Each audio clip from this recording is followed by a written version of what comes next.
IPL போட்டி வந்து இன்னும் கொஞ்ச நாள்ல வந்து ஸ்டார்ட் ஆக போகுது. அதோட வென்யூ, ஷெட்யூல் எல்லாமே சீக்கிரமே வெளியாக போகுது.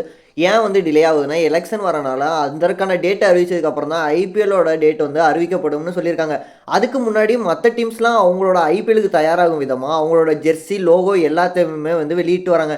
ஆல்ரெடி வந்து CSK, RCB, Lucknow super Giants மற்றும் எஸ்ஆர்ஹெச் அவங்கலாம் அவங்களோட டீமோட லோகோ அண்டு ஜெர்சியை வந்து வெளியிட்டாங்க. இப்போ வந்து மும்பை இந்தியன்ஸ் 5 டைம் சாம்பியன்ஸான மும்பை இந்தியன்ஸ் வந்து அவங்களோட ஜெர்சியை வந்து லான்ச் பண்ணியிருக்காங்க. இது வந்து 2020 இருந்து டிஷர்ட் மாதிரியே அந்த சாம்சங் போட்டு வந்திருக்கும் பாருங்க. அதே மாதிரியே ஒரு லுக் வந்து தருது. இந்த ஜெர்சி வந்து எப்படி இருக்குன்னு கீழே வந்து கமெண்ட் பண்ணிருங்க.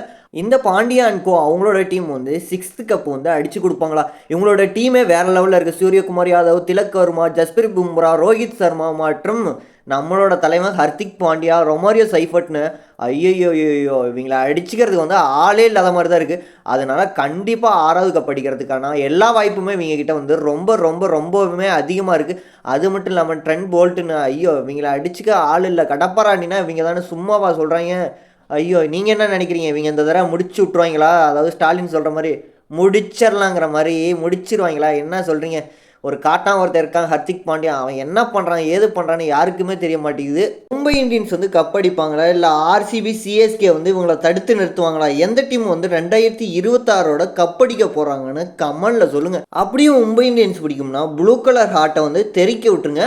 அதில் வந்து யாரை பிடிக்கும்னு சொல்லிட்டு போங்க.